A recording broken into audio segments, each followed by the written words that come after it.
Shalom, selamat pagi sahabat GSS yang diberkati Tuhan. Jumpa lagi bersama kami, Grace Hope Compassion Channel. Kami mohon maaf karena beberapa hari ini ada beberapa perangkat kami yang dalam gangguan teknis sehingga kami tidak dapat menayangkan di Grace Hope Compassion Channel untuk tayangan-tayangan renungan firman Tuhan setiap hari. Mari pada pagi hari ini kita siapkan hati kita untuk mendengarkan firman Tuhan. Kita satu dalam doa. Bapa, tutup bungkus kami dengan kuasa darah anak domba Allah yang kudus. Kami siapkan hati kami untuk mendengarkan kebenaran sabda firman-Mu.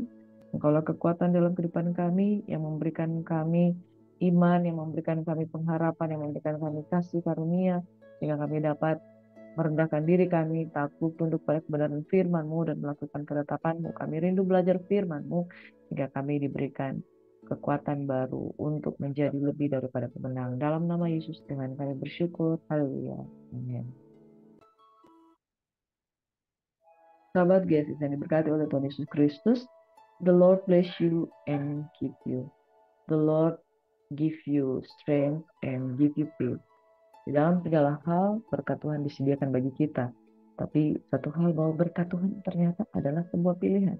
Firman Tuhan yang mengatakannya, kamu akan diberkati jika, atau kamu akan menerima kutuk jika. Saudara, sejak kapan berkat itu menjadi sebuah pilihan? Apakah Tuhan kita adalah Tuhan yang tidak baik sehingga untuk mendapatkan berkat seseorang itu harus membuat satu pilihan? Dan kenapa tidak Tuhan buat saja semua orang pasti diberkati? Kenapa harus membuat pilihan? Ya, egoisnya kita manusia itu kadang mempertanyakan kenapa sih Tuhan harus memberkati jika saya taat? Nah, kalau saya tidak taat, kenapa saya nggak diberkati? Egoisnya manusia juga eh, pengen mendapat sesuatu, tetapi tidak mau mengikuti syarat-syarat ketetapan Tuhan. Terlalu berat, diberkati terlalu berat, apalagi harus mengikuti ketetapan dan perintah Tuhan. Ngapain? Ngapain? Bukankah Allah itu kasih? Kenapa berkat itu harus menjadi sebuah pilihan? Kenapa saya harus melakukan ini itu? Apakah kasih Tuhan bersyarat? Ya, seringkali orang memperdebatkan tentang kebenaran ini. Mengapa kasih Tuhan bersyarat? Menetapkan syarat-syarat yang berat sehingga kami diberkati. Kenapa bangsa Israel diberikan syarat yang berat? Untuk diampuni mereka harus menyediakan banyak korban. Kenapa Yesus harus mati? Untuk mendapat pengampunan seluruh umat manusia, Yesus harus menanggung banyak dosa. Saudara, itulah egonya kita. Kita cuma mau menerima yang baik, tapi kita tidak mau memahami kenapa Tuhan memberikan persyaratan di balik berkat tersebut, atau konsekuensi di balik setiap penyimpangan, setiap penolakan terhadap kebenaran, konsekuensinya kenapa harus ada kutuk. Tuhan mana Tuhan yang baik yang memberikan kutuk kepada anak-anaknya? Saudara, begitu dangkalnya kadang pemahaman kita, senantiasa selalu mempertanyakan kebaikan Tuhan, syarat-syarat Tuhan, dan berkata, Allah itu mengasihi, kenapa kasih bersyarat? Sulit sekali orang menerima kalau dikatakan kasih bersyarat. Orang itu selalu mau menerima kasih yang tidak bersyarat. Mari kita belajar kebenaran firman Tuhan. Kenapa sih berkat itu pilihan, bukan satu konsekuensi kasih dari kasih yang tidak bersyarat, lalu belas aja tanpa syarat. Firman Tuhan di dalam Imamat 21 hingga 27 hingga bilangan 1 hingga 3, jangan kau salah memilih. Hal yang menarik dari Imamat 26, kita akan belajar tentang berkat dan kutuk. Di bilangan 1 hingga bilangan 3 ada perhitungan jumlah bilangan orang Israel dari ke-12 suku yang ada. Namun di bangsa Lewi itu merupakan bangsa yang tersendiri yang dikhususkan untuk melayani Tuhan. Pagi hari ini kita belajar kenapa harus ada pilihan. Kenapa hidup ini harus ada pilihan? Apakah kasih Tuhan bersyarat? Apakah Tuhan tidak mengasihi kita? Dan apakah kita harus selalu menerima yang baik? Atau kenapa harus kita menerima hal yang buruk? Dan kenapa harus melakukan hal-hal yang berat untuk menerima berkat blessing daripada Tuhan? Di dalam Imamat 26, firman Tuhan berbicara tentang berkat. Jangan membuat berhala bagimu, jangan buat patung untuk berhala, jangan dirikan bagimu batu berukir, harus pelihara hari-hari Sabat, dan menghormati tempat kudusku. Saudara, it is not easy. Bagaimana seseorang itu tidak membuat berhala pada zaman itu, karena berhala ada di mana-mana. Dan bagaimana memberikan memelihara hari Sabat, menghormati tempat kudus. Dan jika kamu hidup menurut ketetapanku dan tetap berpegang pada perintahku serta melakukannya, maka Itu. Jadi blessing yang bersyarat. Jika taat, maka akan diberikan hujan pada masanya. Sungguh luar biasa berkat yang diterima. Hujan pada masanya memberi hasilnya, pada pohon-pohon di ladangmu akan memberikan buahnya. Itu luar biasa. Lamanya musim mengirik akan sampai pada musim memetik buah anggur. Jadi musim mengirik itu jadi musim yang cukup panjang. Lamanya musim memetik buah anggur akan sampai pada musim menabur. Kamu akan makan makananmu sampai kenyang, diam di negerimu dengan aman tentram. Tuhan akan memberikan damai sejahtera dalam negeri itu, sehingga kamu akan berbaring dengan tidak dikekujukan oleh apapun. Karena perlindungan Tuhan. Aku akan melenyapkan binatang buas dan pedang tidak akan melintasi negerimu. Kamu akan mengejar musuh, mereka akan tewas di hadapanmu oleh pedang. 5 di antaramu akan mengejar 100, 100 di antaramu akan mengejar selasa. Dan semua musuh akan tewas di hadapanmu oleh pedang. Aku akan berpaling padamu, aku akan membuat engkau beranak cucu, bertambah banyak, aku akan menunjukkan perjanjianku dengan kamu. Kamu masih akan makan hasil lama dari panen lampau, dan hasil lama itu akan kamu keluarkan untuk menyimpan yang baru. Aku akan menempatkan kemah suciku di tengah-tengahmu, dan hatiku tidak akan muak melihat kamu. Tetapi aku akan hadir di tengah-tengahmu, dan aku akan menjadi Allahmu, dan kamu akan menjadi umatku. Akulah Tuhan Allahmu yang membawa kamu keluar dari tanah Mesir, supaya kamu jalan lagi menjadi budak mereka. Aku telah mematahkan kayu buk yang di atas budak untuk kamu berjalan tegak. Blessing, blessing, and blessing. Banyak keuntungan dari blessing. Tapi pertanyaan, kenapa harus ada syarat? Berikut kita akan baca tentang kutuk. Tetapi jikalau kamu tidak mendengarkan aku dan tidak melakukan segala perintahku, jikalau kamu menolak ketetapanku dan hatimu muak mendengar peraturanku, sehingga kamu tidak melakukan segala perintahku dan kamu mengingkari perjanjianku, maka aku akan berbuat begini. Aku akan datang ke kejutan atasmu, batu kering, demam, mata rusak, jiwa merana, kamu akan sia-sia menabur benih karena hasilnya kamu menghabiskan musuh. Saudara, kutuk itu seperti itu jika tidak mendengarkan Tuhan. Jadi kalau di berkat tadi dikatakan, aku tidak akan muak terhadap kamu. Tuhan tidak akan muak terhadap kamu. Di kutuk itu, orang yang menolak Tuhan dan muak terhadap Tuhan. Jadi gimana Tuhan tidak akan menetapkan syarat bagi berkat bagi orang yang selalu menolak ketetapan Tuhan dan muak terhadap Tuhan. Wah, saya kalau melihat tayangan-tayangan tentang transgender, tentang LGBTQIA yang hari-hari ini beredar, yang menyatakan penolakan-penolakan untuk menerima keberadaan dirinya, gender yang aslinya, kemudian menolak rancangan Tuhan terhadap gender dan identitinya di dalam Tuhan. Itu betul-betul mereka menolak apa yang sudah Tuhan atur. Saudara yang diberkati, ada orang-orang yang muak terhadap peraturan Tuhan. Bagaimana Tuhan tidak tegas terhadap orang-orang seperti ini? Berkat pasti akan disediakan dan menjadi sebuah pilihan bagi orang yang melakukan ketetapan Tuhan. Aku sendiri akan menentang kamu, ayat 17, hingga kamu akan dikalahkan musuhmu. Mereka akan membenci kamu, akan menguasai kamu akan lari, sungguh pun tidak ada orang yang mengejar kamu. Dan jika kamu dalam keadaan demikian tidak mendengarkan aku, maka aku akan lebih keras menghajar kamu sampai 7 kali lipat. Jadi orang yang mengalami kutuk 7 kali lipat dihajar karena dosa. Aku akan mematahkan kekuasaanmu yang kau banggakan dan akan membuat langit di atasmu sebagai besi dan tanahmu sebagai tembaga. Jadi berkat-berkat itu seperti sulit dalam kehidupan orang-orang yang mengalami kutuk.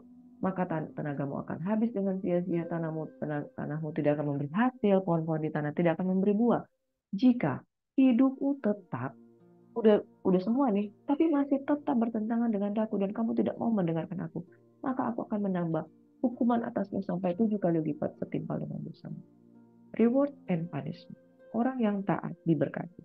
Orang yang tidak taat pasti akan menanggung hukuman. Aku akan melepaskan padamu binatang liar yang akan memundahkan anak-anakmu, yang akan menyiapkan ternakmu, serta engkau membuat jadi sakit, menjadi sedikit sehingga jalanmu menjadi sunyi.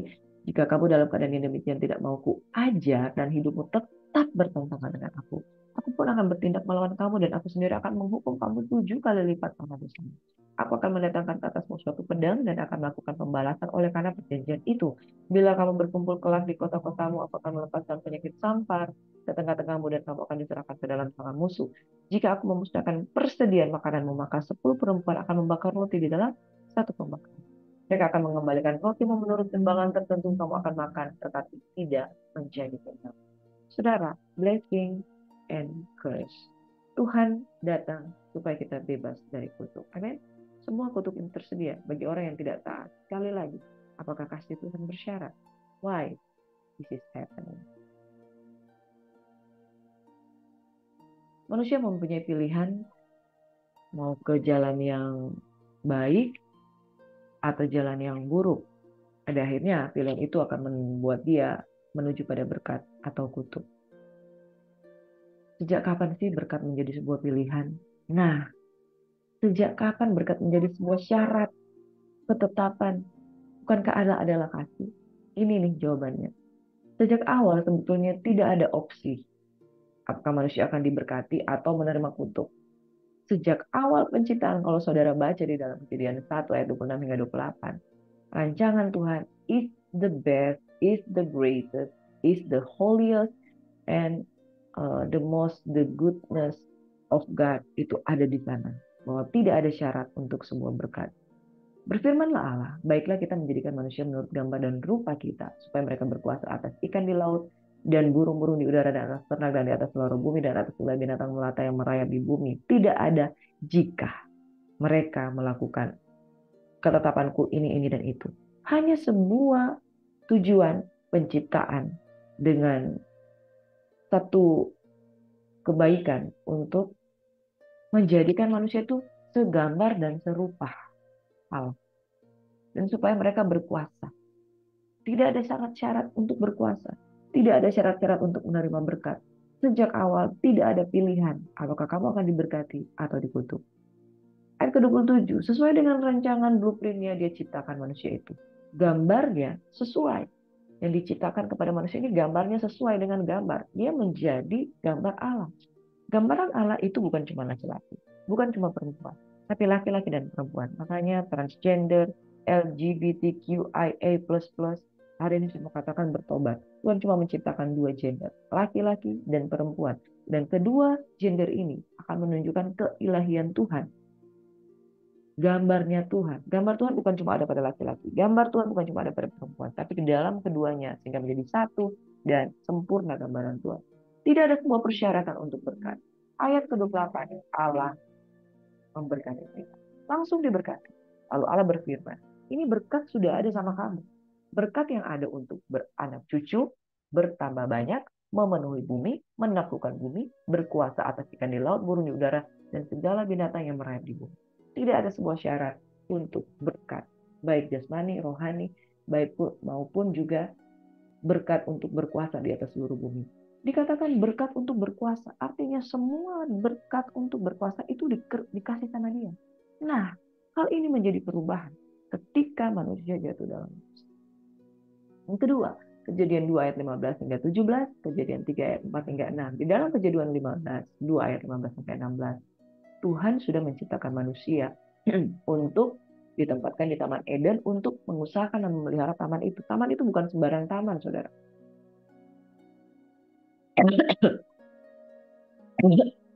Taman itu merupakan taman yang komplit dan di dalamnya ada semua pilihan. Bahkan pohon kehidupan itu di sana. Pada waktu itu roh manusia adalah netral, menerima roh daripada Tuhan. Kalau mereka makan pohon kehidupan itu, mereka akan hidup untuk selama-lamanya. Tapi sayangnya mereka belum memakan buah itu. Ditempatkan dalam Taman Eden untuk mengusahakan dan memelihara taman itu. Jadi, sejak awal manusia diciptakan untuk menerima berkat. Tidak ada pilihan untuk menerima kutuk. Lalu Tuhan Allah memberi perintah ini kepada manusia. Semua pohon dalam taman ini boleh kau makan buahnya dengan bebas, termasuk pohon kehidupan. Bebas. Karena tidak ada catatan dosa, tidak ada persyaratan bagi manusia. Kalau kamu makan pohon kehidupan, kamu harus ini dulu. Semua makanan boleh kau makan. Artinya, blessing itu sudah ada kepada mereka. Blessing tanpa syarat ada pada waktu itu. Ayat yang ke-17, tetapi pohon pengetahuan tentang yang baik dan yang jahat, janganlah kau makan buahnya. Sebab pada hari engkau makannya pastilah engkau mati. Hanya satu pohon yang menimbulkan sebuah persyaratan. Hanya satu pohon yang menimbulkan sebuah konsekuensi. Hanya satu pohon yang menimbulkan dampak akibat buruk ketika engkau menikmatinya, yaitu pohon pengetahuan yang baik dan yang jahat. So, saudara diberkati oleh Tuhan Yesus Kristus. Pengetahuan memberikan pilihan. Inilah kenapa berkat itu menjadi syarat. Karena pengetahuan di dalam diri manusia memberikan kekuatan bagi dia untuk melakukan sebuah pilihan. Dan karena engkau memakan pohon pengetahuan yang baik dan yang jahat itu, berlaku di dalam kehidupanmu, apa yang kau ketahui itu akan memerdekakan atau memenjarakan engkau. Kejadian 3 ayat 4 hingga 6. manusia jatuh dalam dosa. Ular itu berkata kepada perempuan itu, sekali-kali kamu tidak akan mati, tetapi Allah mengetahui bahwa pada waktu kamu memakannya, matamu akan terbuka, dan kamu akan menjadi seperti Allah, tahu tentang yang baik dan yang jahat. Manusia berhasil diprovokasi bahwa makan aja buah itu. Di saat satu-satunya buah yang dilarang dan menimbulkan konsekuensi hukuman adalah buah itu, perempuan itu diprovokasi untuk menikmati buah tersebut. Dia berkata seperti ini, dampak dari memakan buah pohon pengetahuan yang baik dan yang jahat. So pasti di ayat 17 terjadi. Ketika kamu memakannya, dampaknya pasti akan mati. Yang kedua, Allah mengetahui si ular tua itu mengatakan bahwa waktu kamu memakannya, matamu akan terbuka. Jadi dampaknya kalau makan pohon pengetahuan yang baik, matamu akan terbuka. Melek. Melek hukum, melek kebenaran, melek situasi. Mereka yang telanjang jadi melek, jadi tahu. Kamu akan menjadi seperti Allah. Nah, ini. Kamu akan menjadi seperti Allah. Kamu akan menjadi seperti Allah itu punya pengetahuan tentang yang baik dan yang jahat. Itu sebabnya anak-anak kan, kalau orang masih anak-anak, kalau seseorang masih anak-anak, pilihan untuk memutuskan yang baik ada yang jahat bukan pada anak ini, tapi pada orang tuanya. Orang tuanya tahu mana yang baik dan yang jahat, dia akan memilihkan untuk anak itu. Dan anak ini disebut orang yang tidak berdosa karena tidak punya kemampuan memilih, karena tidak punya kemampuan untuk melakukan, karena dia tidak punya pengetahuan tentang kebenaran dan ketidakbenaran. Tapi begitu dia beranjak menjadi dewasa, dia memiliki tanggung jawab sepenuhnya atas keputusannya. Karena orang tuanya tidak memilihkan lagi bagi dia yang baik dan yang jahat. Dia sendiri sudah punya pengetahuan tentang yang baik dan yang jahat. Makanya dampak yang sangat berbahaya dari buah pohon pengetahuan yang baik dan yang jahat. Allah tidak lagi bertanggung jawab atas keputusanmu. Tapi dirimu sendiri yang bertanggung jawab atas keputusanmu. Karena kamu sudah memiliki pengetahuan. Perempuan itu melihat bahwa pohon itu baik untuk dimakan dan sedap kelihatannya, lagi pula pohon itu menarik hati karena memberi pengertian. Siapa suruh masuk di dalam area ini? Pengertian itu sudah menjadi bagian orang-orang yang mengetahui pengetahuan yang baik dan yang jahat. Karena kamu sudah memiliki pengertian, akhirnya kamu punya tanggung jawab untuk membuat sebuah pilihan. Ketika kamu punya tanggung jawab untuk membuat sebuah pilihan, pilihan itu akan menimbulkan konsekuensi hukum. Makanya berkat dan kutuk itu menjadi sebuah pilihan. Siapa suruh makan buah pohon pengetahuan yang baik dan yang jahat? Pada akhirnya pengertian itu ada di sini. Engkau bukan lagi diatur oleh Tuhan. Engkau yang mengatur dirimu sendiri. Makanya ada konsekuensi dari sebuah pilihan, karena pilihan itu sudah menjadi ada di tangan kita. Lalu ia mengambil dari buahnya dan dimakannya dan diberikannya juga kepada suaminya yang bersama-sama dengan dia, dan suaminya memakannya. Maka terbukalah mata mereka berdua dan mereka tahu bahwa mereka telanjang. Lalu mereka menyemat daun pohon ara dan membuat cawat. Saudara, begitu pengertian itu menjadi bagian kita. Konsekuensi menerima hukuman ada di tangan kita. Tuhan tidak lagi bertanggung jawab tentang keputusanmu. Jadi kenapa kasih Tuhan itu bersyarat? Engkau sendiri yang melakukannya. Dosa Adam dan Hawa turun kepada seluruh umat manusia. Dosa dari Hawa yang sulung dari Hawa yang sulung dari semua orang-orang yang jatuh di dalam dosa adalah semua orang menerima konsekuensi dari pengetahuan yang dia miliki.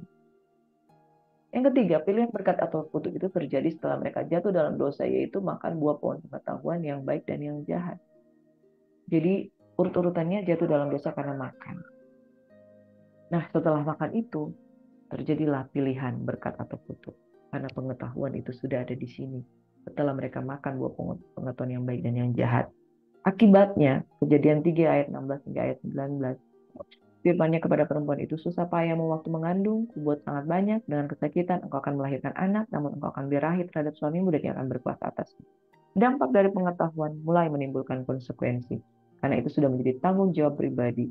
Lalu firman-Nya kepada manusia itu, karena engkau mendengarkan perkataan istrimu dan makan dari buah pohon yang telah diperintahkan kepadamu, jangan makan daripadanya, maka terkutuklah tanah itu karena engkau. Dengan susah payah engkau akan mencari rezekimu dari tanah seumur hidupmu. Semak duri dan rumput duri akan dihasilkan bagimu, dan tumbuh-tumbuhan di pedang akan menjadi makananmu. Dengan berpeluh Engkau akan mencari makananmu sampai engkau lagi menjadi tanah, karena dari situlah engkau diambil, sebab engkau debu dan engkau akan kembali menjadi debu. Saudara yang diberkati, pilihan berkat dan kutuk, baik atau buruk itu menjadi keputusan manusia sejak mereka memiliki pengetahuan tentang yang baik dan yang jahat. That's why kasih Tuhan sepertinya bersyarat, karena pengetahuan itu sudah ada. Yohanes 8 berkata, "Jikalau kamu tetap dalam firman-Ku, kamu adalah murid-murid-Ku, dan kamu akan mengetahui kebenaran, dan kebenaran itu akan memerdekakan kamu." Saudara, kemerdekaan itu menjadi sebuah pilihan. Kalau hidup dalam kebenaran, maka kebenaran akan memerdekakan. Itu sebabnya berkat dan kutuk adalah pilihan. Saudaraku yang diberkati oleh Tuhan Yesus Kristus,